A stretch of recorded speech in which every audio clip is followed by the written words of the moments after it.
and welcome to episode 44 of Checkpoint Chat. It's our birthday. It's my birthday. It's your birthday. It's everyone's birthday. Everyone's birthday. Have you listened to the show? There's a birthday happening. There's a birthday, and there are many technical difficulties happening on this birthday. Let me tell you, this is a recording take I think it's like three now. Yeah, because I'm an idiot. First, couldn't figure out why the mics weren't working. Turns out the soundboard wasn't plugged in. I forgot about that. Then second, no. So there has been more. So then couldn't figure out why my mic wasn't working. Turns out my mic was off.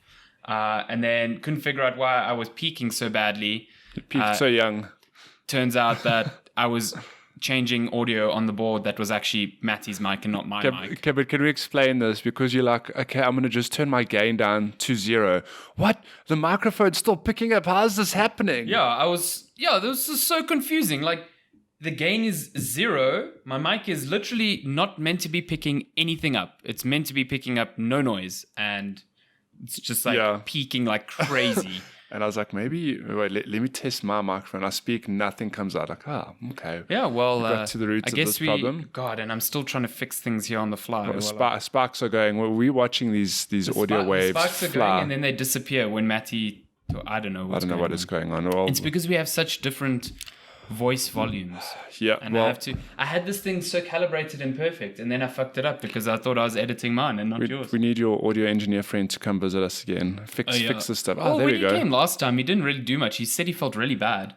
Because he said we had pretty spot on settings, and I've just fucked it all up. Oh my god, yeah, this is like playing a game. It's like, what volume do I have to speak to get in there? That's like the perfect volume. Yeah. Otherwise, I can turn you down. Ooh. Just don't turn me on.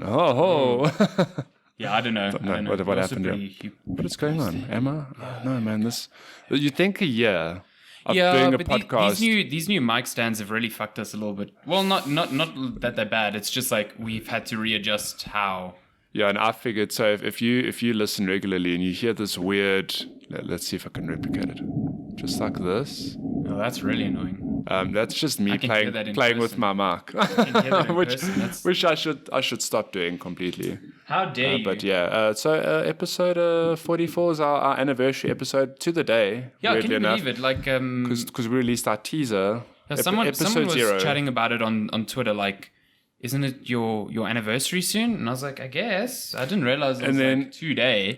And then Alessandro turns to me, he's like, when is our first episode? I was like, no, it's only in March. That's next month. Then I was like, wait, we're in March. What's going on? Yeah, we're in March, like right now, because February apparently didn't exist. So we've bad at planning our own birthday, but yeah. I didn't bring cake. I am drinking Red Bull though. We are going for lunch. Enough sugar for a cake. Yes, and we're going for lunch. So we'll. You're drinking water though, so.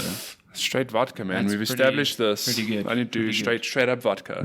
Yeah. I was at the doctor this week because I have explain. have gout apparently. What? That's awesome. For real? Yeah, I'm 27 and have gout. I'm basically 1 foot in the grave already. But what causes gout though? I'm not going to get too technical because I don't fully understand it, but... And you're not a doctor. Something to do with your kidneys not being able to... producing some sort of acid when trying to break down certain foods or stuff. And then either over or under producing it, and then the excess leaks out and gets into your joints. So it's not specifically like, I'm eating too much acid. It's like these foods. You're not doing acid as in drugs, are you? No. I wish I was. Yeah. But basically, red meats and beer is a huge thing. Beer? Yeah, so cannot drink beer for a month. Oh, no. So basically, I'm like adjusting my diet for a month, going back for retests and seeing, because I was in so much pain on Tuesday. I was so confused. I thought you had twisted your ankle or something. I mean, that's what I thought it was, but it was so weird because it was just like overnight. Like, I woke up and I was like, I can't walk. And I'm in like so much pain. But then how are you feeling now? I'm fine. Like after a day, so you take a bit of cortisone, some anti-inflammatories, you're good. But then as soon as you adjust like back to the diet, goddamn. I know a few people with gout. Good pal David from SA Gamer, unfortunately has it, and that was the first time I'd really heard about it was because I was at E3 with him and he developed it there. At E3? He just looked like he was in so much pain. Yeah, but he's had it for so many years that he has tablets and he knows how to deal with it. But I was like, fuck, that looks painful. Imagine being him at E3 having to walk everywhere. No, like the pain I was in on Tuesday, there's no way. If I was at like an E3, I'd be like, I'm done. Like, there's no way. Tapping out. Because like every single step is just like needles. And it's not fun. So yeah, that's my week. What's your medical history for the day? How was your week? It was good. Well, actually, it was a wild week. Holy shit, work was crazy. Left work at about 8 yesterday. Seriously? Holy shit. Hectic deadlines this week. Surprise deadlines are always fun. Damn, son. But we got it done, and yeah. So you had like a casual 12-hour day yesterday? No, I mean, I only started work at 9:30, so... 9:30? 9:30. Hang your brother... Book is on the line. Where's the line? On the grass. Where's the grass? We are bad at this. Up your ass. Wow. Very bad at this. Is that how it goes? I don't know. I'm going to stop filling with buttons here. Oh my God, yeah. I think we're fine. I think we're fine. Levels are spiking up in here. Yeah. But yeah, because I've been in bed a lot of the week, I missed half of the week at work. What a slacker. Yes. But I went back just in time yesterday. We had like Discovery Vitality come and do all these tests at work. It was a good time. Oh yeah. We got free food. They did blood tests on us. I've got good cholesterol. Not dying yet. And the stupidest thing was they the whole canteen area at our work, they basically like transformed for this Vitality Day. Like there was like a make your own shawarma station and like Mexican food. We had burritos yesterday. Ooh. Interjection. Also make your own burrito. Make your own burrito with rice. So chili lime rice. But as part of this thing, they put in like not a jumping castle, but you know, like an inflatable thing.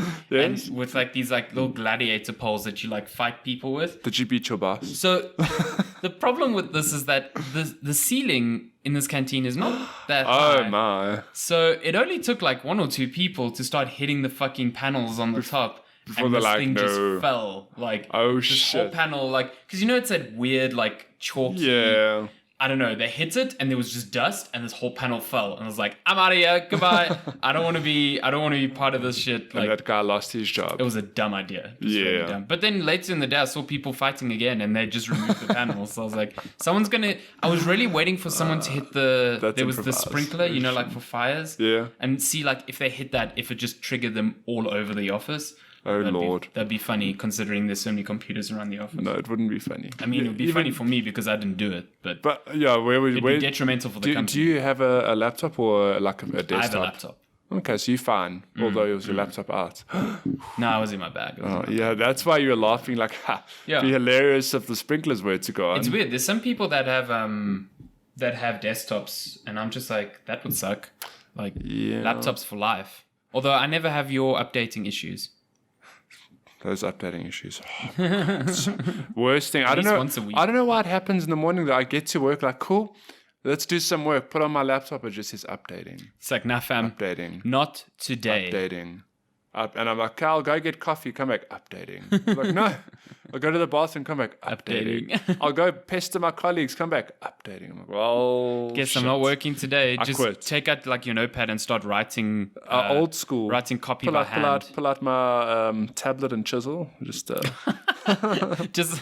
that's how Moses did it. He was the first copywriter. He was. He was. He was copywriting for God, essentially. Yeah, God gave him the brief. It's like, please write down my 10 commandments. Mm-hmm. And please put it in a concise manner that is both appealing and advertising. And then Moses handed it in, and God was like, no reverts. Yeah, no the best client ever. He put it on stone. God was like, damn, what a great format. It's written in stone. Can we put it on a website though?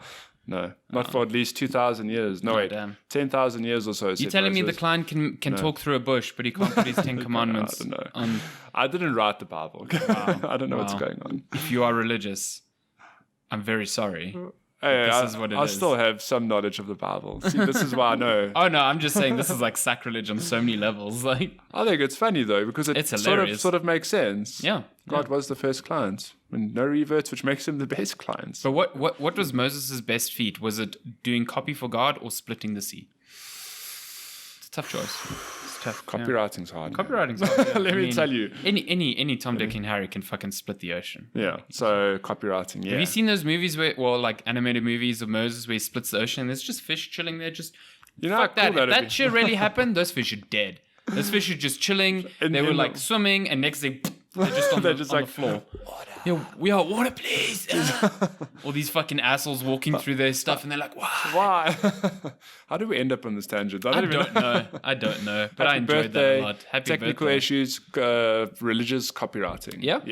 Got it. I mean, if you've been with us for a year, this is what you signed up for. Yeah. This is your fault, actually. What? You listen to us. You enable this. You enable this bad habit. Yeah, you enable this. Let's check my chat. Talk about games. Probably the longest intro we've ever done in our lives. It was good. It's good. I feel good. I feel good today. I feel good, even good though the time. weather's not looking that good. It's miserable. Yeah, it's But the wait. perfect day to just play games. You said you were in bed this week, suffering. What were you playing?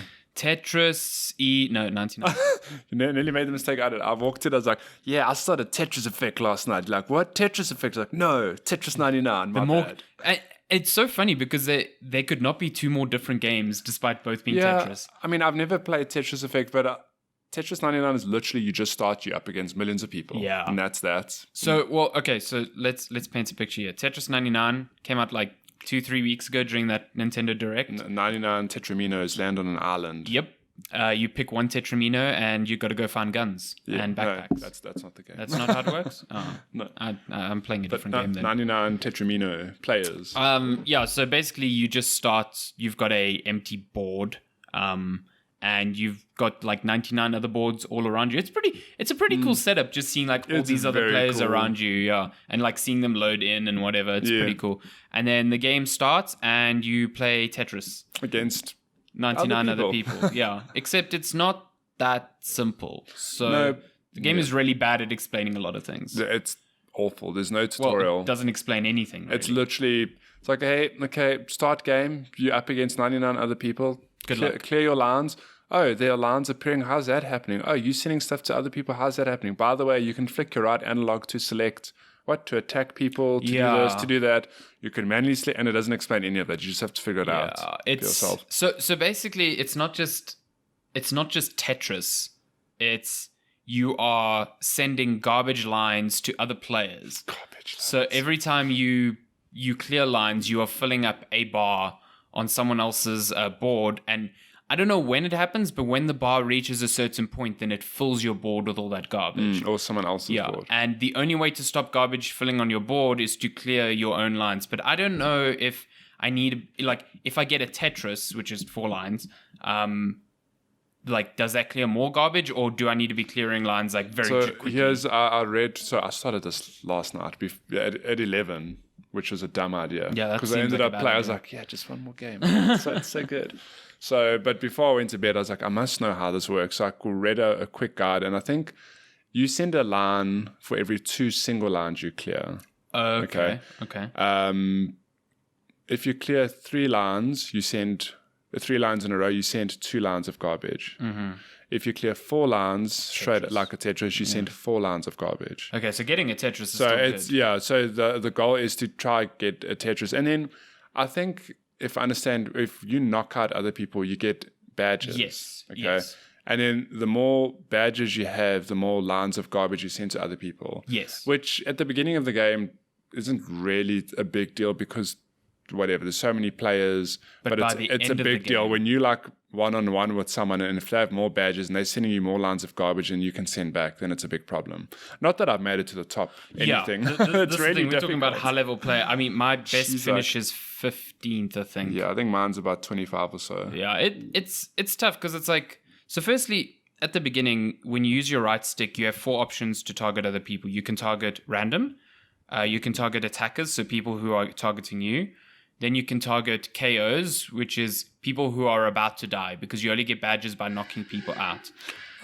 Is that what it is? Yeah, okay, and then you can target badges, so people with high badges. Badges, yeah. Yeah. But then you can also use the touchscreen to individually select people on the board, or your left stick to move a cursor around to select them on the board.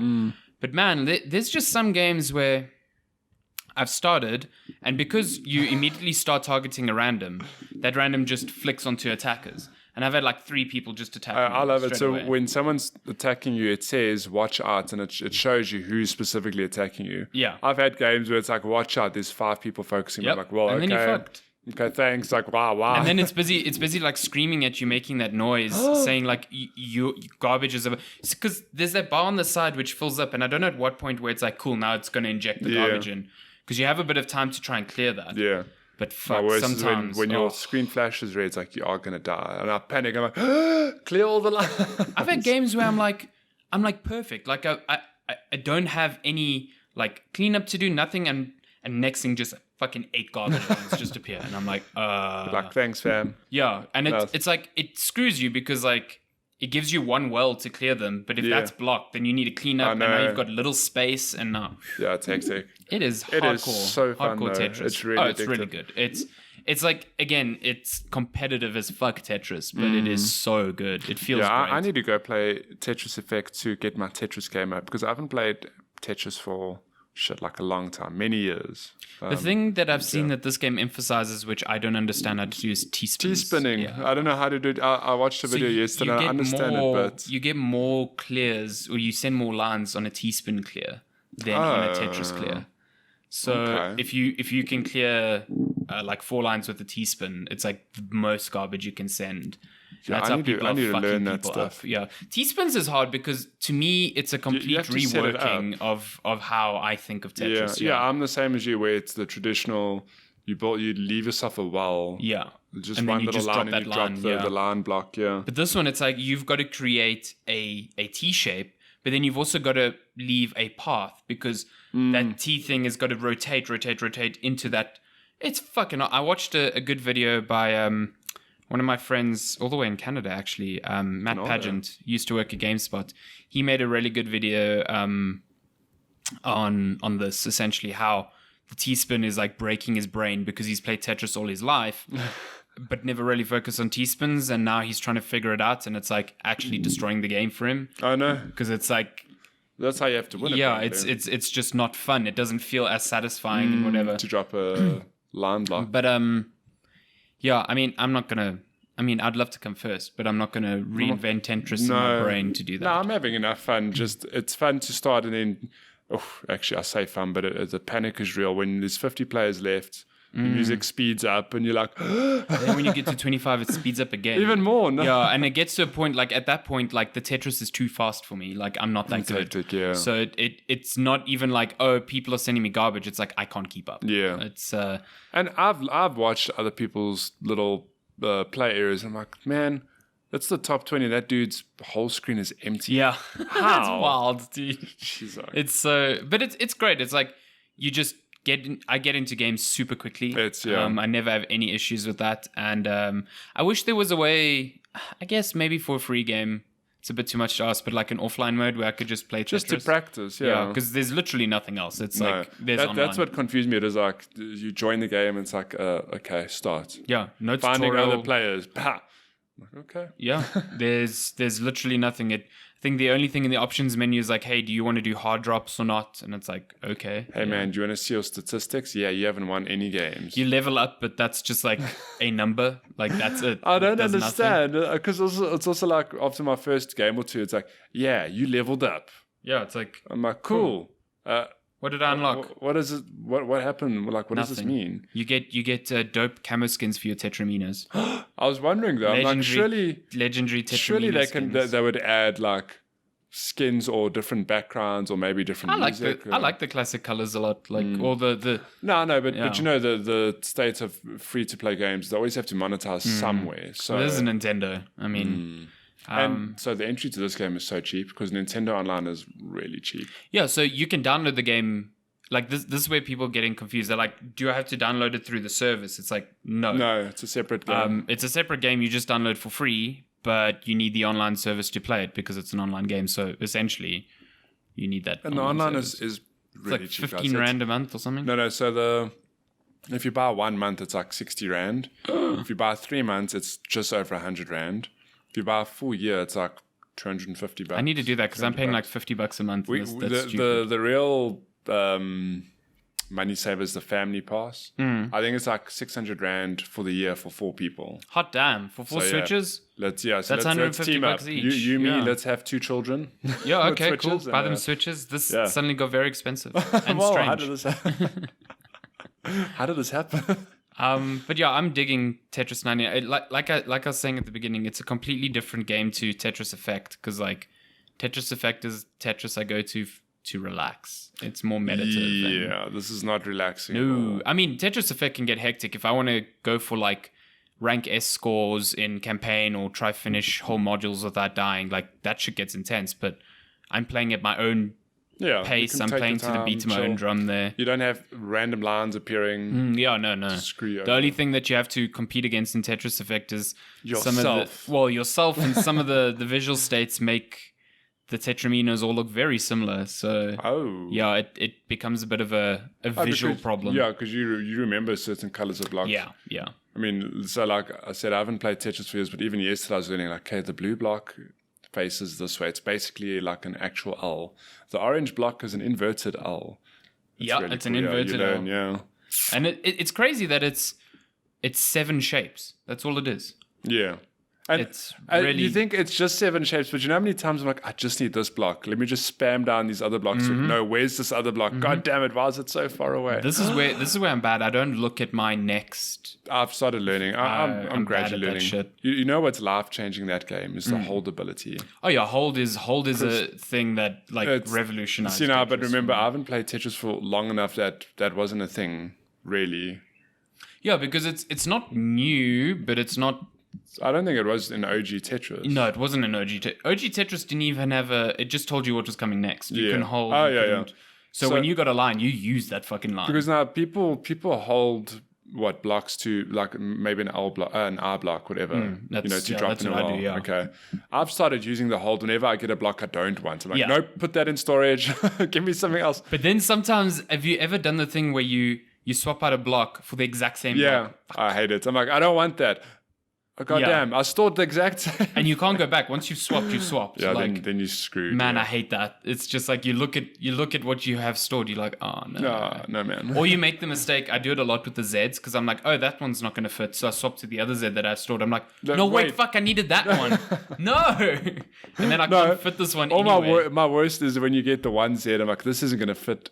The other one will work. And then I grab the other one, I'm like, wait. No Z's going to work in this scenario. Yeah, you've actually just like screwed yourself completely. Or you swap to like a square block and it's like, I have flat surfaces. Yeah. Yeah.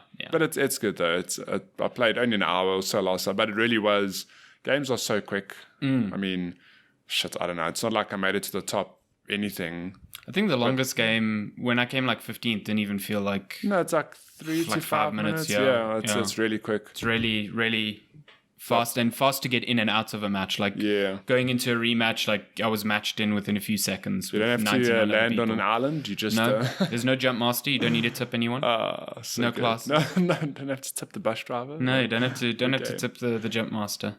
Bus driver. No one plays Fortnite. Go. What? Get out of here. No one parachutes. So if you have a Switch, it's definitely worth giving Tetris Effect a try. I mean, even just for 1 month of the online, even if you play Tetris, try some old classic Nintendo games. It's a good time. And if you just want non-competitive Tetris, there's Puyo Puyo Tetris. Puyo, which is where you can like just forget Puyo Puyo exists and just play Tetris. Yeah, Puyo Puyo is complicated. Oh my god, I can't. Puyo. Like combining 2 games with 2 completely different rule sets, my brain just does not handle that shit. I don't want to brain too hard when I play games. Exactly, that's the thing. Like Puyo Puyo is braining way too hard for me. He says as he goes home and plays more Tetris 99 to win. It's good though. What else you been playing? So I started a little... Oh, wait. Before we carry on, I want to just point out, so because it's our anniversary episode, I was going... You're so close to this microphone. Am I? Oh, shit. I was on my phone there. Because so I was going through our past episodes just to see like what dates we first published. Episode 14 was titled, I Hate Tetris. How far we've come in the next 30 episodes. I blame Tetris Effect 100%. Because Tetris Effect it's so good. Was fucking awesome and changed my mind about Tetris, and it gave me a space to actually learn Tetris. Oh my god! So that's the thing. If you go back to that episode, I said I don't hate the game. Tetris, I just don't understand it. Like I'm bad at it. Yeah. And I'm still think I'm bad at it, but I feel like I'm better than I was then. Yeah. One day I'll play Lumans. Lumans is good. Luminous. Fuck you, man. Yes, I got you to say Lumans. God damn it. Luminous is really good, but again, it's like a completely different shift. It's different. Your brain it's now you're making squares instead of like it's confusing. Confusing AF. Okay, but another game I've been playing is The Forest. The Forest. Yeah, the game you reviewed. Woods. You reviewed last year. You loved it. Night in the Woods. Night in the Forest. Woods. Night in the Forest. Love. Night in the Arms. Le Mans. Yeah, what? Arms. Oh, no. Arms, it's fun. Yeah, I reviewed The Forest. When did it come out? May last year? I think it was May. Yeah. Yeah, so... Around about then. You played the actual release. I'd played The Forest before that, like a good 2 or 3 years. Oh, yeah. I played it early access. And even back then, the game was still really good. Like, I enjoyed it. I mean, it wasn't... It was typical early access stuff. Yeah, it was incomplete. It was more... You just land on an island. You've got your basic survival toolkit. You've got weird cannibals attacking, but there's no real objective. They hinted at some things, but you couldn't really... There were the caves and stuff, but there wasn't a through line yet. Yeah. Now, though, going back... Now, when it's a finished product, oh my God, this game, it's really good. I mean... I only played 3 hours, so I've been playing some co-op with John Michael. Which, sorry, another interjection. The other day I was streaming, and then I was playing Apex, and then I was like, "Yeah, John Michael's going to join me." And someone in chat is like, "Is that the John Michael from Checkpoint Chats?" It's like, "Oh yeah, he's famous. He's so famous now. Follow him on." Everywhere. on Twitter. So we were playing, and he's played the game. He said, this is a bad quote, paraphrase. He's like, I've put far too many hours in this game, an embarrassing number of hours into this game. Okay. So he's played it a lot, which really helped me because he knew exactly what to do. We land, and he's like, cool, we need to find like a good place to set up camp and this and that. He got us off the ground pretty quickly. It's kind of a weird, like, story-wise for it being co-op because, like, he's doesn't like, make much sense. We're playing the game, so I'm the host. I'm the main player, if you want to say that. I'm the dude sitting in the chair looking at my son who goes missing. But John Michael's somewhere else in the plane saying, yeah, I'm looking at you. Look to your right. So that's how it does it. Okay. I think, he was somewhere else on the plane. So he's just a random other passenger. Yeah, it's a random. I like half assumed it would be like, oh, you're both the dad. Yeah, but it's funny because I'm like, how do you know this? Why are you stalking me? What's going on? So... Okay, that's interesting. But I think you and I are having completely different experiences. Firstly, because you played alone. I've got a friend, but secondly, he's played the game before. So it's less me trying to... I mean, I'm still obviously figuring stuff out as I go. And he's being nice enough to be like, I've done this first, but we need this. You should build that. Yeah, like go figure this out, yeah. But it's given us like just a boost, I guess, to not die. We haven't died at all. We've got a little base going now. We've got decent resources. The moment turtles appeared on the beach, he dropped everything. He's like, we need to kill these things now and get their shells. It took me a long time to figure out that's something I needed was turtle shells. I feel really bad killing them, but fuck, those things are useful. Man, but we got screwed though. When we were sitting at camp, it rained like every single night. So you get cold? Yeah, you get cold and it's like, okay, I'm hungry, but I can't leave this fire. There's a cannibal in the distance walking towards us. That's great. Are they cannibals or do we just call them cannibals? I think they're cannibals. Okay. I don't know. They look like cannibals. Yeah. When you get in caves, they're cannibals, yeah. Okay. And then we finally we got a shit ton of turtle shells. We set them up. It doesn't rain for like days. Oh, and you need that water. Like this game. It's what I like about it is like how it onboards you so well. You've just got that book. And you can build stuff. I love how it contextualizes that. It's a book belonging to your son. Yes. And then you open up the first page. It's like, how to build an axe. I'm like, what are you teaching your son? It's really good because it's like I'm never stuck going, I don't know what to build or how to build it. It's like, here's recipes. It lays it out very, very clearly. It's really good. And that's to me is like survival games sometimes they become too obtuse for their own good. And it's like, I don't know this item exists and I also don't know how to build it. And I only know it exists because of a wiki, you know? And maybe in a multiplayer survival game that works because like you can see other people's stuff. You go, how did they get that? Yeah. But in single player, it's like if you don't know it exists. But The Forest does smart things. It's very clever in that you've got your survival book, but I think there are things in there that aren't in the book that you can build. Yes. But it's clever in that, so when you build, you pull out like your backpack, you sort of lay out like a blanket, if you want to call it like that.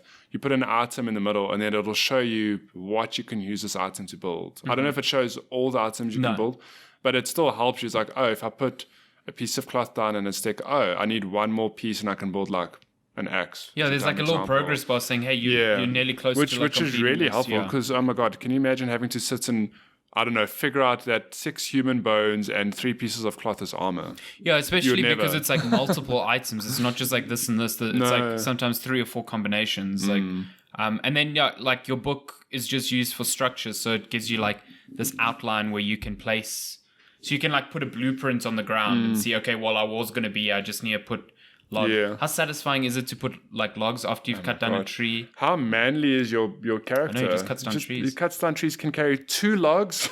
And also when the trees fall to the ground, they're just like perfectly cut. They're perfectly cut. It's really funny. I thought, I wonder if they must have tried it though during playtesting. You know, the tree falls and they make you cut it up yourself. Yeah, but imagine how. No, I know, but I think they must have tried it and thought, no, like that's really it's too much. Yeah, it's. But I did laugh. It's like huge trees fall. Oh, 5 neatly sized pieces of log. Yeah, fantastic. And then you build a little sled so you can carry like tons of that wasn't in the alpha or beta when I played. Let me tell you that is godsend. I love how it just moves though. It's no wheels, nothing. It's full of logs.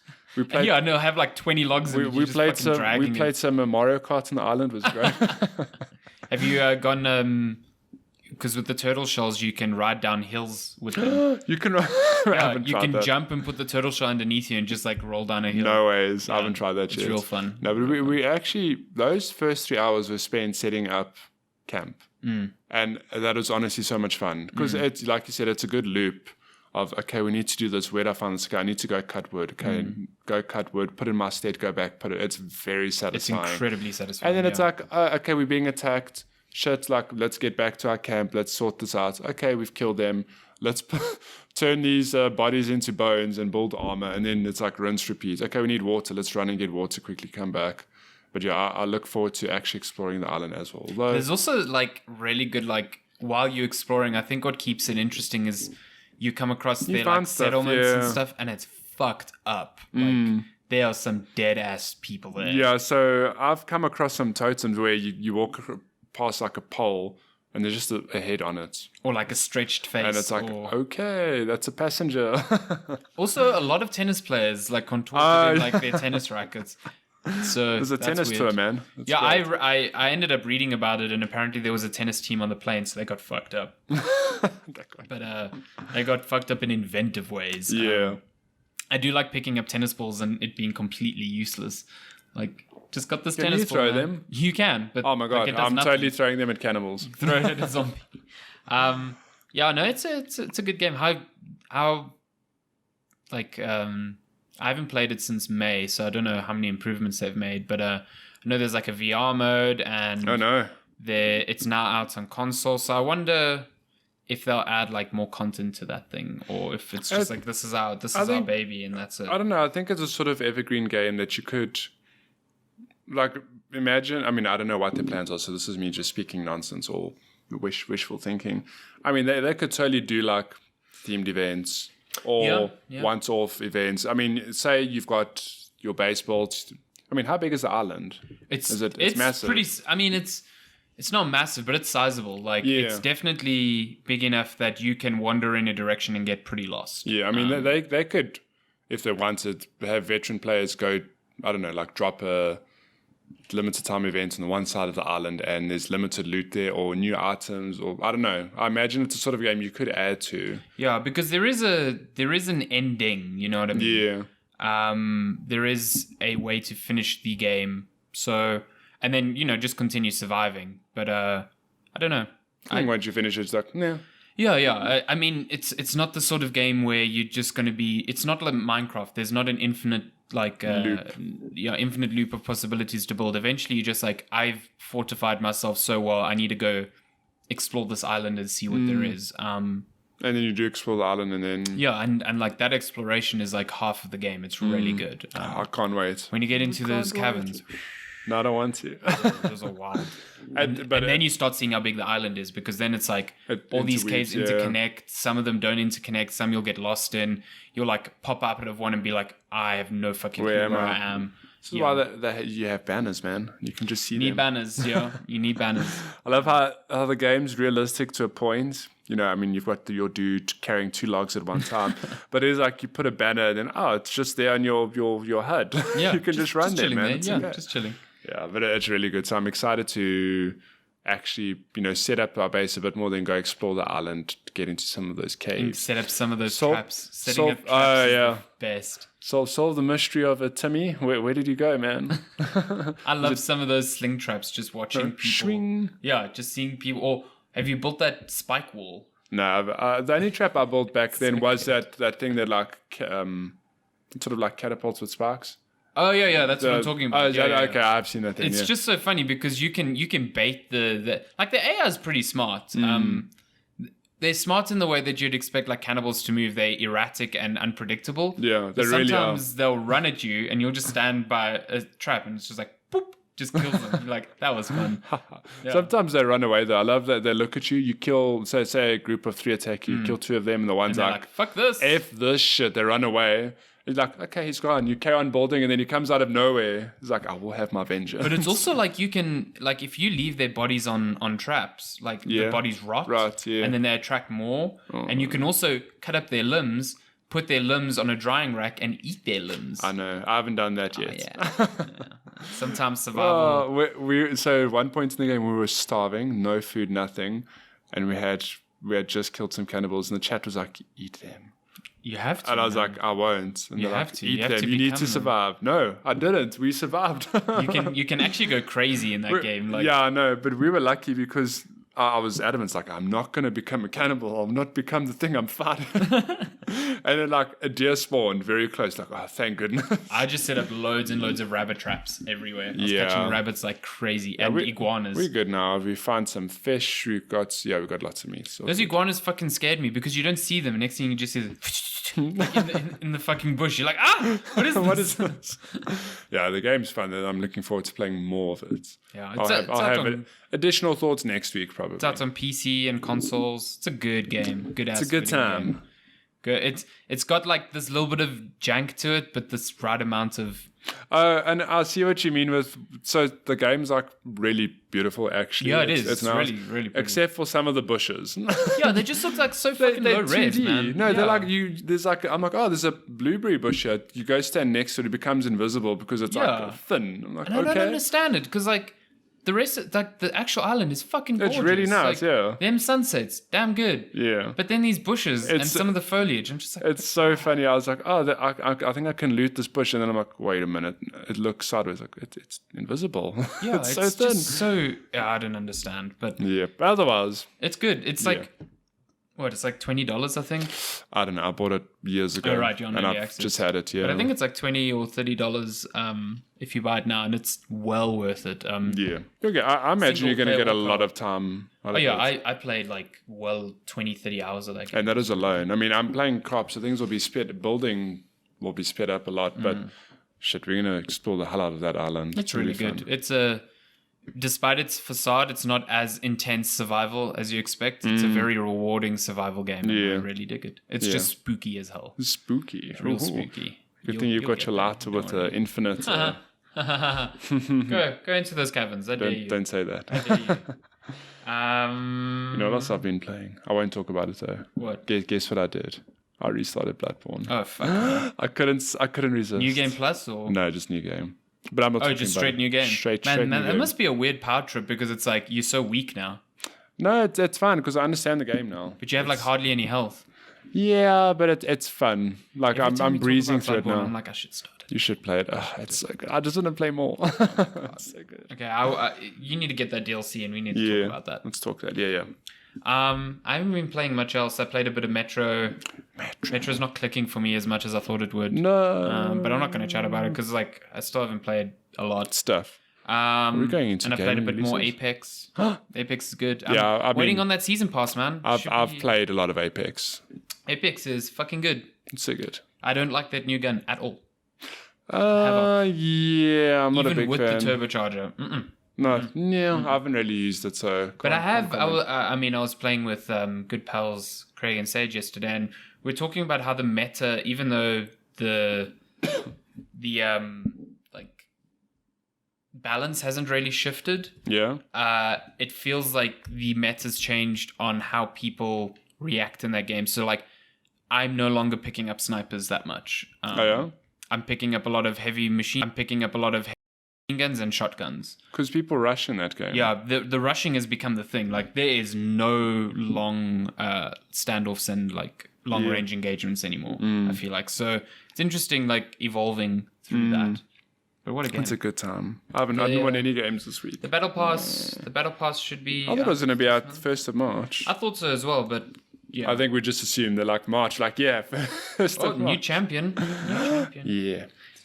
Okay, so let's do game releases. We're looking games from the 2nd of March to the 8th of March. We are in March. Can you believe it? It's actually quite a bit. No. Let's look. Yesterday, Dead or Alive 6 came out. Dead or Alive 6. Also, Toe Jam and Earl, Back in the Groove. If you feel like playing... Oh, we actually mentioned those last week. Yeah. Division 2 open beta's out. And then from today, Riddled Corpses EX. Oh, no, it's Riddled my favorite. Corpses EX. My Sounds like favorite. Forest. Black Desert Online coming to Xbox One on March 4th.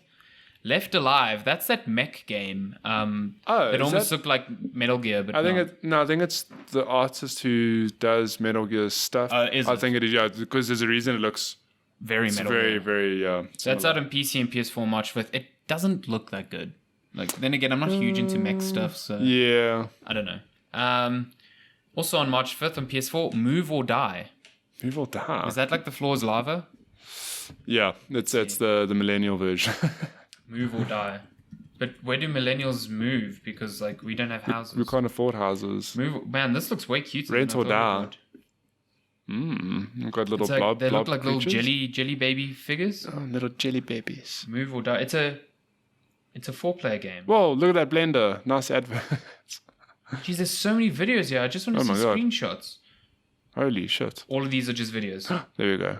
It's a 2D. Yeah, it looks like a party brawler thing. It's Super Smash Bros. Move or Die is an absurdly fast-paced 4-player local and online party game where the mechanics change every 20 seconds. I know. The very definition of a friendship ruining game. Yeah, that sounds pretty spot on. That looks pretty cool. That looks fun. Yeah. That's out only on 160 PS4. rand. Beat Cop coming to PS4, Xbox One, and Switch March 5th. Do you beat people up with Beat Cop? Maybe. Beat Cop, or does he beatbox? Beat the cops. Like he's a beatboxing cop. Yeah. Beat Cop, man. Attack of the Earthlings, PS4 and Xbox One, March 5th. The Occupation. Now I'm very excited for this game. Occupation. Occupation is this game that only pinged on my radar fairly recently, but fuck. It is so it's a game where you play as like a journalist and you're busy like uncovering clues for like a story. So it's like half stealth, half thriller. Yeah. The big draw of the game to me is that it plays out in real time. So when your watch says 11:55 and you have a meeting in 12 minutes, you have 5 minutes. Oh shit. Stuff like that. So that's fucking cool. So reactions are very, rooted in this real world space, real time space of the world. It looks really cool. That's awesome. Really, really cool. It's out on PC, PS4, and Xbox One. Undead Horde, Steam Early Access, March 16th. Undead Horde. Ethereal. This is a 2D color platformer thing that looks fucking cool, like a puzzle. Yeah? It looks really cool. Let me get What platform is that on? Or what platforms should I say? Ethereal game. So, no, I'm not looking for cryptocurrency. I'm looking for... So, it's this... Yeah, it's weird. Word. It's weird. It's got... I don't want to play music here, but it's like this 2D puzzle game with this really cool colorful aesthetic. Oh shit, that looks awesome. So yeah, it's like an IGF Independent Games Foundation winner or nominee. It looks fucking dope. That looks awesome, and I'm down for that. So that's out on PC on March 7th. Valley, which is apparently an old game, coming to Nintendo Switch on March 7th. Braveland Trilogy, Switch, March 7th as well. TikTok, A Tale for Two, PC, Android, iOS, March 7th as well. TikTok. Then we've got Kirby's Epic Kirby's Extra Epic Yarn 3DS, March 8th. Double, March 8th. Assault Android Cactus Plus, Switch, March 8th. Oh, I know that Assault game. Android Cactus is good. It's very fun, it's a 26 shooter. Yeah, and it's coming to Switch. That's cool. And the big game for the week, Devil May Cry 5. PC, Oh boy. PS4, Xbox One, March 8th. More like Fuck yeah, Nero v Dante. Devil May Cry more. No. You've never played any Devil May Cries? No. But you played Bayonetta. Yeah. I think I'd enjoy it, yeah. Have you played... You only played the first Bayonetta, hey? And I started the second one. The second one is really good. I'm like good. 3 hours in. I just have to go back to that. Yeah. So that's the week. It's actually a pretty packed week. Lots of a lot of the most interesting games for March are out this week. This week, okay. Yeah. So. Oh no. Devil May Cry, you have. Jesus Christ! Look how many games there are. Oh no. I'm very excited. Wait. Is that Mortal Kombat? Is that? Oh, that's April. No, April. I was like, God damn, is that this month? Yeah, I'm very excited for Devil May Cry. I'm very excited for the Occupation and Ethereal. Yeah. I need to go back 3 years and see what released in March 2016. Yeah, so you can catch up. No, I've got enough on my plate. Jeez, like. Oh, well, now that you're playing Bloodborne again. Should we head to news? What am I doing with my life that I'm playing Bloodborne again? Gaming news. I'm playing Bloodborne. I'm playing The Forest.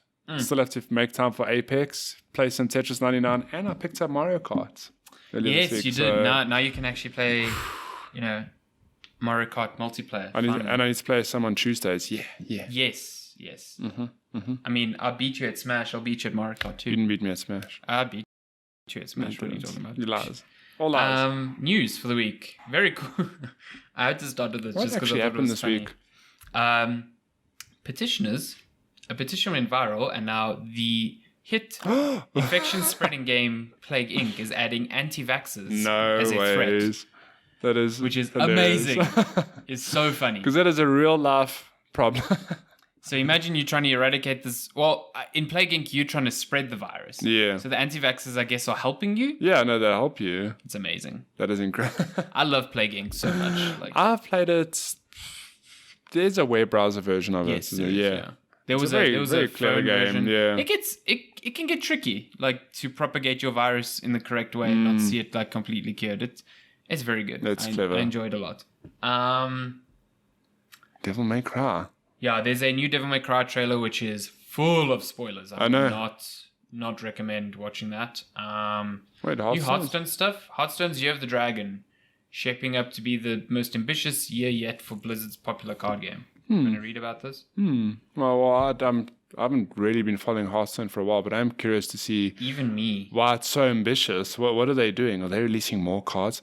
Get out. A new class? Introduce an updated card set rotation that will drastically change the meta, leading to more exploration and variety in deck types.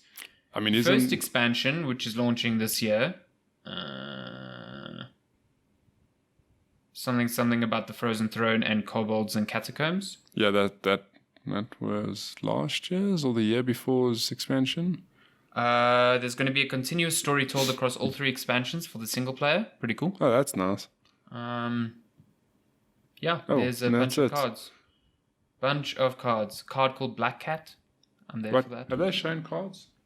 Yeah, some of them. No, those are cards that are coming out probably. Yeah. Look at that Black Cat, so cute. No, I mean coming out of the rotation. I think they exist already. Yeah. They're shelving Black Cat. No. Yeah. Putting in Wild maybe. Anyways, that's Hearthstone. I fell off that bandwagon. Yeah, even me. No Star Wars news. So Star Wars Jedi Fallen Order, which is the new Star Wars game coming from the people who made Apex. Respawn. It's going to be revealed on April 13th, which is Star Wars Celebration Day. So yeah, I'm very keen to see that. Very keen to see that. Do we know what it's going to be in any shape or form? Do we know if it's a shooter, if it's an RPG, if it's a... No, they said an action-adventure game or an action game. So I'm sort of hoping it's going to be a return to the Jedi Knight Outcast things where it's a shooter, but also you're a Jedi. So that's pretty cool. That's cool. Kal-Katarn. Anthem is overhauling the grind for finding its perfect masterwork weapon. So Anthem's only been out for... Wow. Well, it depends how you define it. 3 weeks, yeah. Maybe even a month. And they are already doing some big changes to how the loot works and how you grind together, which, people go, oh, look, that you see, that's Anthem's fucking shit. It's like, no, this is good that they're addressing it so quickly. It's like, it justifies why that game is grindy as hell right now, but I'm glad that BioWare's being really proactive with it. So that's... I mean, it could be like any of the other examples we've said many times, like Division and Destiny. A year from now, 2 years from now, Anthem could be doing very well, have a very healthy community. I really want Anthem to be something spectacular in a year. Yeah. Because I think it's got a cool look, and I think it's got a cool... the flight is pretty cool. So, like, I want to like Anthem. Yeah. But right now, I just don't. Yeah. You just hate fun. I just hate You fun. hate Iron Man. Confirmed. Warframe has now got content parity across all its platforms. So, it's brand new expansion, whatever, Nightwave, launched across all platforms simultaneously, which included the Nintendo Switch. That's awesome. Yeah, I need to get into Warframe. I've seen people getting into it again, and it's so good. Like, apparently now, it's the best. Great. The best there ever was. Do you like games with gold?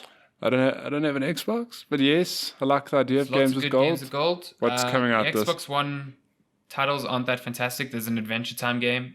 Yeah. Plants vs Zombies: Garden Warfare 2, which is surprisingly way better than you think it is. Yep. But then the backwards compatibility titles. Republic Star Wars Commando. Republic Commando. Have you played this game? I never did. So good. And I had a friend, one of my high school friends, loved it and always told me to play it, and I just never played it. It's like this tactical squad-based shooter where you I might actually have it on Steam. You can get it on Steam. Because I bought the Star Wars collection long ago at one of those Steam sales, and I've got like 20 Star Wars games. Dude, maybe it's part of that. It's such a great game. I must check. 100% recommend. We deserve a sequel to that game, and we never Aren't we getting one? Mm. Maybe Respawn's one's Could you imagine? Oh my God. Republic Commando 2. The other game is Metal Gear Rising: Revengeance. AKA Darren's game of the century. Game of everything. What a great game, though. I've never played it. Made by Platinum, made by the Bayonetta peeps. I should play it. You should play it because it's really good. We also got PS Plus games. This is the first month where there's no PS3 or whatever titles. So all you have this month are arguably two very good games. You have Call of Duty Modern Warfare Remastered, and then you have Jonathan Blows the Witness, which is phenomenal. Oh, it is him. Okay. I must play that. Phenomenal, head-scratching, ridiculously difficult puzzle game. The Witness. Very good game. Would 100% recommend. Are there no VR games on PS Plus? No. They're not doing VR games at all? No.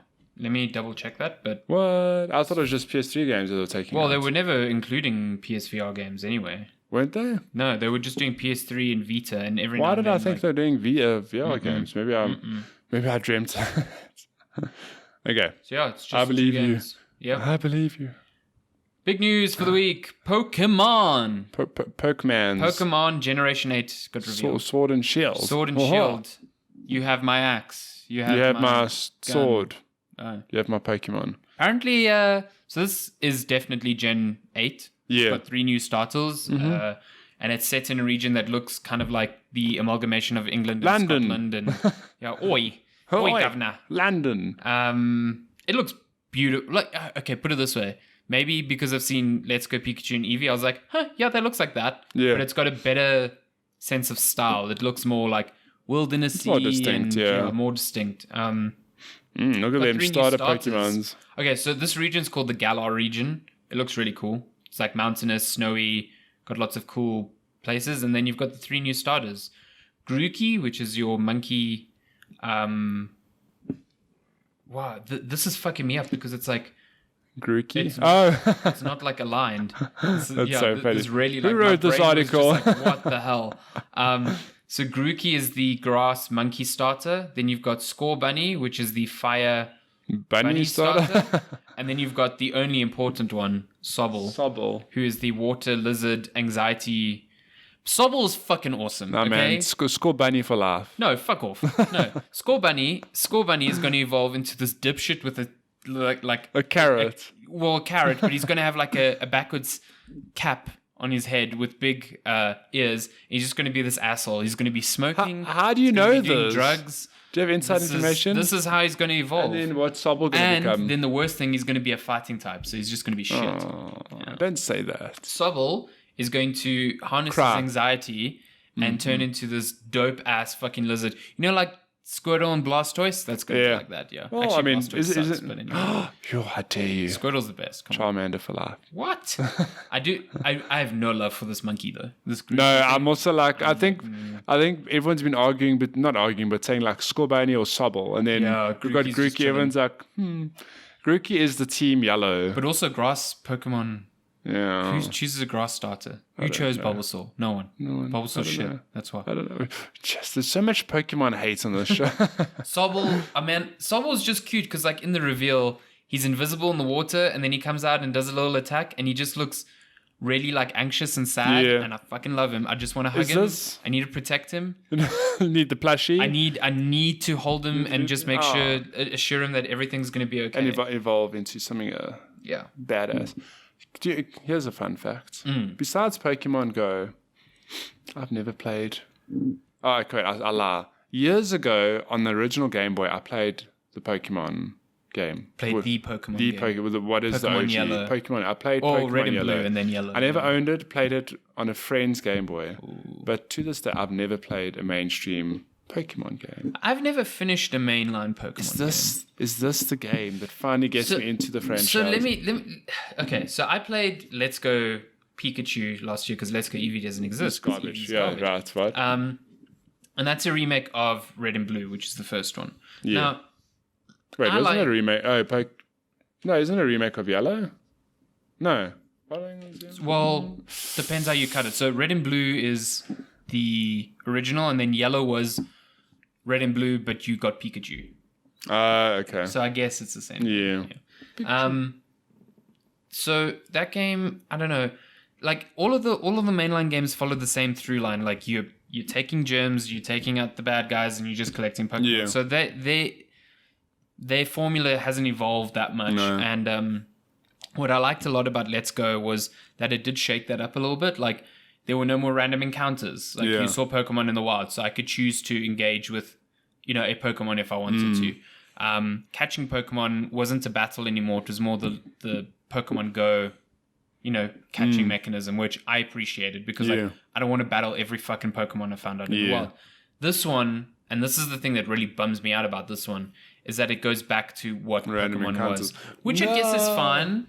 Like if you're into Pokemon, but like I was like, man, I really wish that wasn't a thing because from the trailer you can see these random encounters, like you're walking in grass and you have to battle the Pokemon to catch them, and like, I'm just like, that's the grindy bullshit I don't want in a game. And even people who are big into Pokemon were like, Let's Go was a felt better to play. It took out a lot of the shit, streamlined it. So we'll see. I mean, we'll see, but man. If it just goes back to exactly what like Sun and Moon was in terms of mechanics, and they just forget everything in Let's Go, I'm going to be a bit bleak. Like, no. Yeah. Then sorry, Sobble, you don't get chosen. But that is coming out later this year. Yeah. I'm sure we'll probably see more November. At E3 because it was only a 7-minute direct. So chop. Sword and Shield. Yeah. There we go. Let's remember that's a Pokemon title that's not exclusive to a handheld 3DS. Yeah, it's only on Switch. Yeah. Mm-hmm. It's actually on a home console. So people who've been wanting to play Pokemon on a console at home can finally do it. So. It's been years.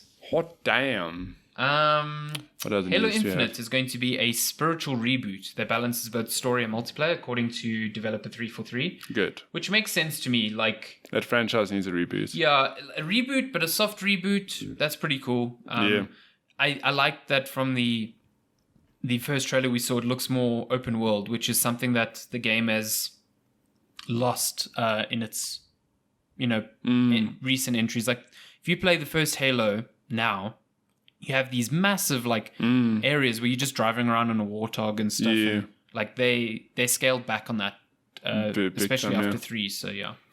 Johnny Cage coming to Mortal Kombat 11. Oh, why wouldn't he? I mean, have you seen his fatality? Yeah, I've seen his fatality. So funny. It's like cut. Yeah, it's like cut. Do the scene again. Oh no, you didn't take his head off. Cut. Do it again. No. And did you see a stunt double holding up the guy so you could get a crotch shot in? No, I didn't see that. So I actually missed that. It's like I think it's just a normal move, but like a stunt double of Johnny Cage comes out. That's so funny. Gets your enemy from behind, holds him, and then you just crotch shot. That's so funny. Johnny Cage is a fun character to play. It doesn't make any sense in that universe, though. Oh, absolutely not. How does he survive? He's an actor with powers or whatever, yeah. Oh, here's your weird news for the week. Nice. I can't wait. THQ Nordic just decided, they were like, hey, sup, guys? We're running an AMA. Everyone's like, cool. Nice. This publisher, just, the ones that are buying up everything, they're holding an AMA. Where are they holding the AMA? Oh, fucking 8chan. 8chan, which, let's remember, 4chan's already 8chan is the people who 4chan doesn't even deal with. Yeah, I would say let that sink in, because 4chan itself is like unrestricted, like, So 8chan was created because 4chan started like clamping down on some of the content that was posted on there, which included white supremacy, racism, and child pornography. Yeah. So then 8chan exists. 8chan is so bad that a lot of ISPs have blacklisted it. Google blacklists it, so you can't search for 8chan. Yeah. Like, why the fuck are you hosting an AMA on here? I don't know. That's ridiculous. Apparently, THQ Nordic just got approached by someone from 8chan, which is entirely believable. Yeah, but still, don't you say, thanks, fam, not interested? Yeah, there was no due diligence done by the PR at THQ Nordic to understand. Well, this is where it gets tricky. So it didn't take too long for THQ Nordic to realize what a fucking shit show this was, even though they went through with the AMA. Did they? They did. Their PR and marketing director, Philip Brock, he said on Twitter, I personally agreed to this AMA without doing my proper due diligence to understand the history and the controversy of the site. I do not condone child pornography, white supremacy, or racism in any shape or form. I'm terribly sorry for the short-sightedness of my decision and promise to be more vigorous in my assessment of these activities in the future. This was not about being edgy, this blew up, and I very much regret to have done it in the first place. Now, the problem with that... Okay, so I think that he's probably genuine about that. The problem with that is if you look at the messages that were posted during this AMA, it seems very clear that THQ knew what the site was about, because they really leaned into these sort of messaging. And you can say, okay, this PR director and the person who's maybe making the posts are two entirely different people who maybe understand the platform in a different way. But they doubled down really hard before they came out and apologized, and it was really gross. But why did they host it on 8chan? Surely they could have just hosted it, I don't know, on like Reddit or any other forum. They were just said, so they were given an opportunity. This was the tweet that they put up. The opportunity was here and we took it. We got approached in a very friendly and polite manner and were assured, said person, shout out to Mark. Thanks, Mark. We'll take care of the nasty stuff. So here we are. This was when everyone was giving them shit. And they were just like, hey, we've been assured that none of this bad shit's going to be in there. But then they were also like favoriting tweets of people saying, don't give in to the, like the snowflakes and this and that. Like, no, fuck, it was a mess. Like, THQ Nordic has all this great... Well, they had all this great momentum behind them. They were buying all these people. Yeah. They're releasing games. They didn't fire anyone. Darksiders, even though it wasn't a great game, performed to expectations. So that's cool. Yeah.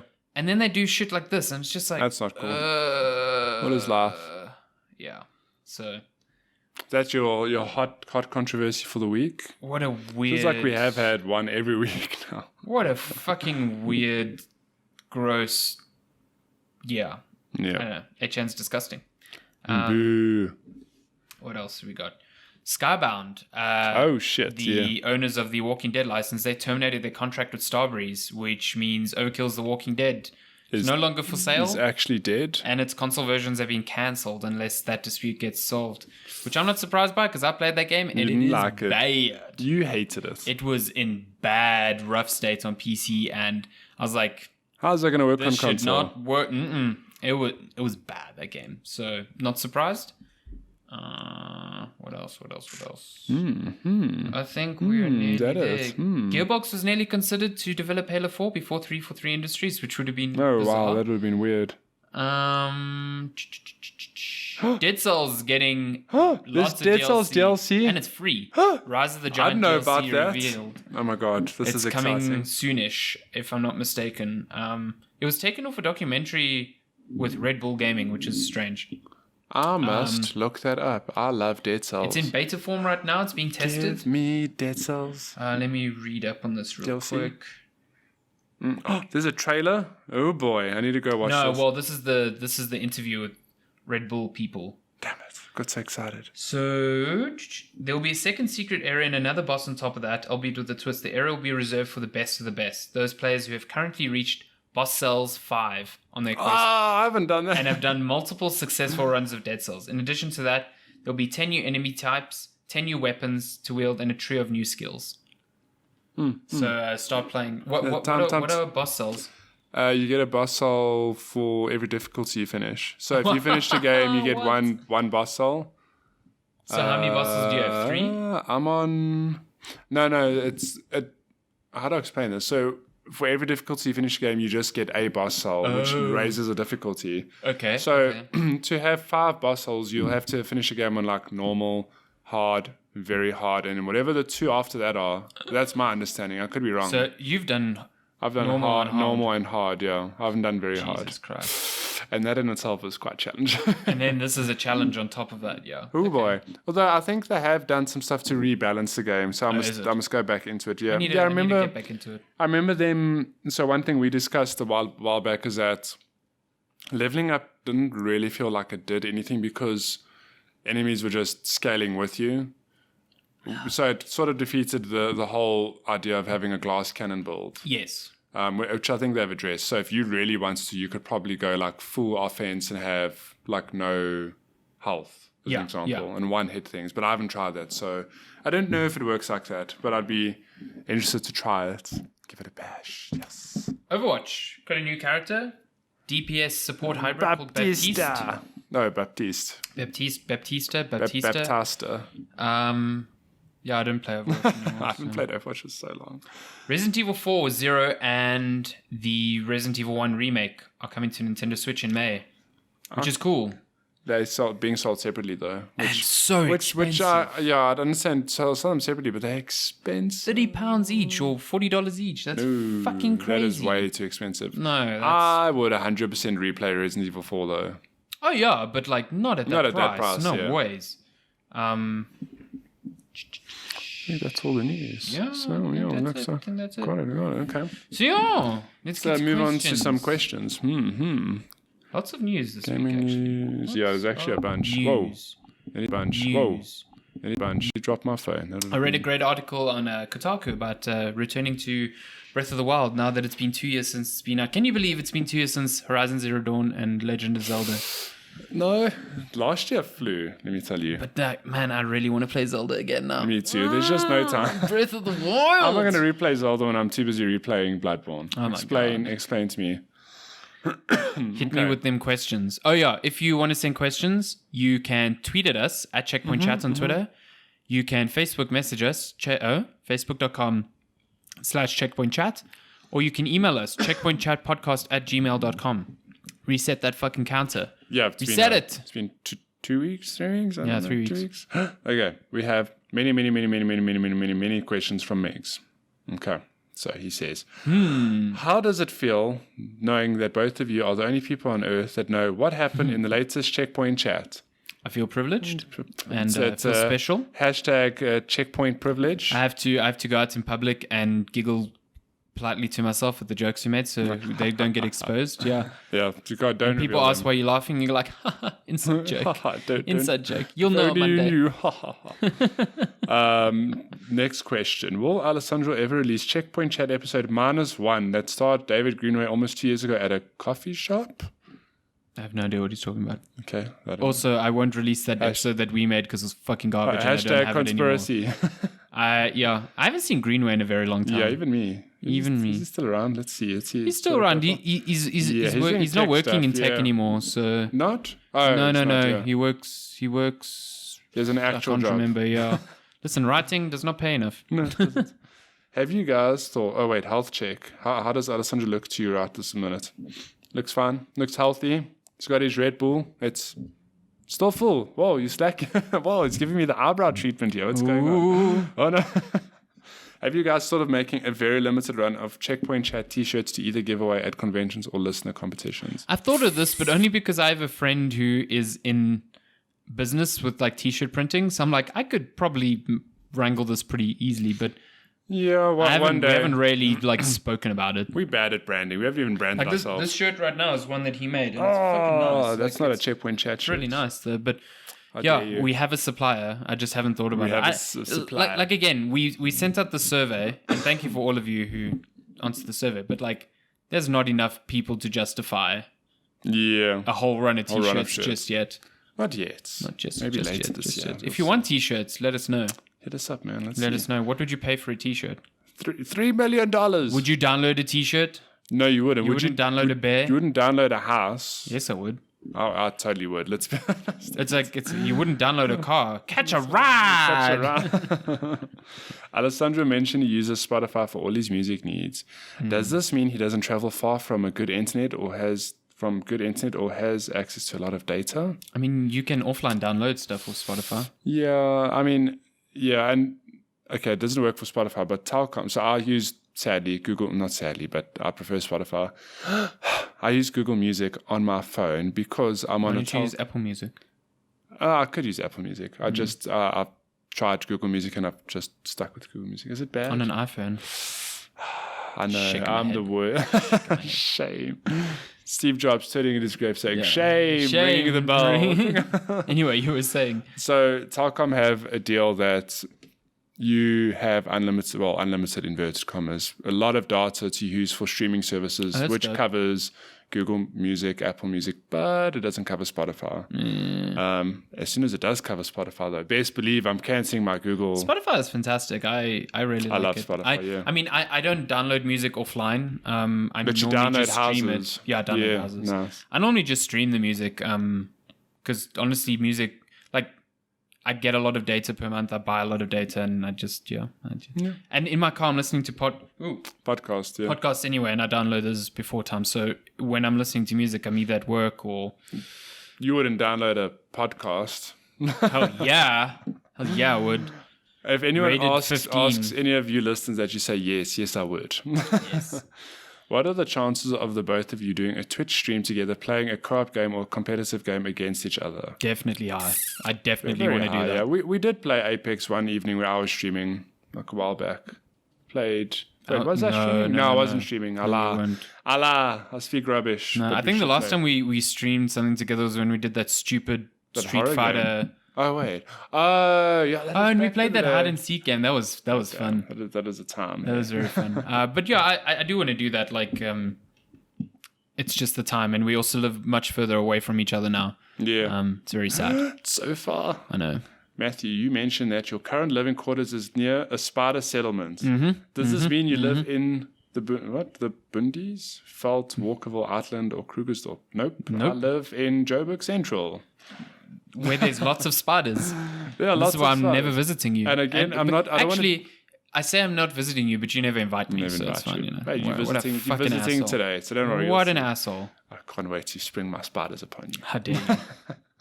Matthew, do you not miss working in games media anymore? I really do miss working in games media, but fun fact, I am still indirectly involved in gaming because I work on Xbox. That's a lie. My agency. You're also very far away from the mic now. Am I? No, I'm not. I'm speaking loud enough. No, look, I was actually wondering if you were like seriously missing it. No, I do miss it. I mean, I always miss being a gaming journalist, especially the travel bits, writing the news, always being in the loop. But I mean, that's why this podcast sort of meets that need, because I'm doing that to an extent. I'm not writing news or writing reviews, but I get to talk about it, which is cool. So it sort of ticks that box for me. But I am still working in gaming. Like I said, somewhat related. My agency works on the Microsoft account, Xbox account. I do writing for Xbox, so yeah. Fancy. Xbox might not be big here, but that was really the reason you stopped, was just conflict of interest. Yeah, initially. Well, it's funny because initially when I started, at my agency, I was community managing for PlayStation South Africa, and then that went away, and then now I'm on Xbox. So things are weird, it's man. Just changing teams, eh? It's. And in between there was like a Telemundo. There was a that is community managing. Oh God, I do not miss that. But it's weird how even like as a weird side thing, when I worked years ago as a merchandiser. I merchandised for Xbox as well. Oh, yeah. So I've always had this weird touchstone of gaming somehow. It's really funny because we should have met each other way before we did. Yeah. Because I used to work at a BT Games. We probably did meet each other. And I do remember the merchandisers, like you said, you and your pal Gareth used to come and do the displays. And I remember people coming to do the displays. To do the Xbox displays, yeah. Fuck. That was funny. Us, man. That was us. Are there any game cliches that you hate or simply dislike? Majority of people would often think of escort missions. Are there any others that grind you and why? Instant fail stealth missions. I fucking hate it. Yeah. I understand why they existed, like technical limitations at the time, or like design, people not thinking about the design beyond, like if you're creating an AI system and the AI system isn't built to respond to like, oh, I've seen you, now I need to go into an attack state or whatever, then I get it. Yeah. But I think today, like there's no reason for it, especially in games where there is definitely no reason for it. Like where some games are specifically stealth games and then they'll be like, hey, you can't get seen now. Like, I hate it. You'll die. It bugs me so much. You'll die. Phil. It's shitty and I dislike it a lot. I like games that make it feel like that's there. So like Resident Evil 2 Remake, you haven't played it yet, have you? No. There's a portion in that game where it feels like if I get spotted, that the mission's going to go over. But it was designed in a way where, firstly, I never failed. Yeah. But it gave me some leeway to make some mistakes that felt natural. I was like, oh shit, I made a mistake. Am I going to have to restart? No. Okay. And that's perfect. And that's hard to nail. But I mean, isn't that... I suppose the new Hitman does it very well, and that's you sort of just have to run with your mistakes. You have to adapt, Yeah, which that's cool. That's the best way to play Hitman. Don't reload your saves every time you fuck up. Just run with those mistakes. It's so much fun. What's your cliche? I don't know. I don't know if I have any cliches that I specifically hate. I mean, but that's a good one. Stealth one also not a big escort missions is a good one as well. Yeah. Although you do get good escort missions. Yeah, and I think AI's come a long way. I mean, I think back in the day it was a mission... well, an escort mission, where the AI would just bug out and you'd have to like hold the AI's hand to follow you, and that was a real pain. Assassin's Creed used to have terrible escort missions. No. Like, this actually leads into another cliche of mine. The reason Assassin's Creed's escort missions sometimes sucked was because there's a thing in games that bugs me as well, where your character always moves at a different pace to... oh, no. And I don't fucking understand. Like... give me an option to, like, if I'm tilting the thumbstick just a little bit, let me match the speed of the person next to me. But in Assassin's Creed, it always used to be like their walking speed was somewhere in between my walking and my running. So either I'm going too slow or too fast. Fuck, it irritates me so much. So you constantly have to, like, catch up or lean back, catch up. The person walks and you, like, run past them, you look back your way, then they walk and you run past them and look back. I can deal. Like, my favorite trope in games right now is something that's in like The Witcher and in Red Dead Redemption. It's where you can just hold a button and it will just match the speed. Oh, and it like, paths itself as well. Yeah, like Red Dead, you just hold X and it's like it will match the speed with your companions and path with them. That's the cool. best. Fucking awesome. Love it. Nice. Do that more. Yeah. Yeah. Okay. From gaming in the 90s, early 2000s, is there anything you miss? For me, it's the ability to save anywhere at any time instead of relying on checkpoints. I actually did think about that. Wait, what? So, okay. Read his example again? So, is there anything you miss? For me, it's the ability to save anywhere at any time instead of relying on checkpoints. That was not a thing. No. I think that's what he's saying, though, is that you had to rely on checkpoints. It didn't just save for you. And he misses that, yeah. Because I'm like... No, that's games do not work like that. No. Like, hardly. I get that, but the thing is, it's a hard thing to balance because it's convenience to just have your game save anytime, anywhere. But I do think of games like Final Fantasy VII or the original Resident Evils, where it was a thing of it was a big part of the game. Like you have to save, you know. Well, even in Resident Evil 2, you needed the ink. Yeah, you needed ink, and it was like a gameplay mechanic. Have enough ink to save, which I don't necessarily agree with. I don't like saves being a mechanic. Yeah, although the one of the best examples, I think, like marrying old and new, was in Ori, where you made the checkpoint where you wanted. So it was on you, but you chose where to save, and I thought that is quite a cool modern mechanic. There's another game that does that, and it's escaping me. Anyway, carry on. But I don't know. It's a really cool example. Nothing from the 90s or 2000s. Like strikes me. The save gate thing is cool. Like I think some games can be overly aggressive with their checkpoints. I feel like I'm playing Metro Exodus now, and the checkpoints are so frequent that I don't feel in danger, really. Yeah, you just reload. Yeah, so that's kind of shitty.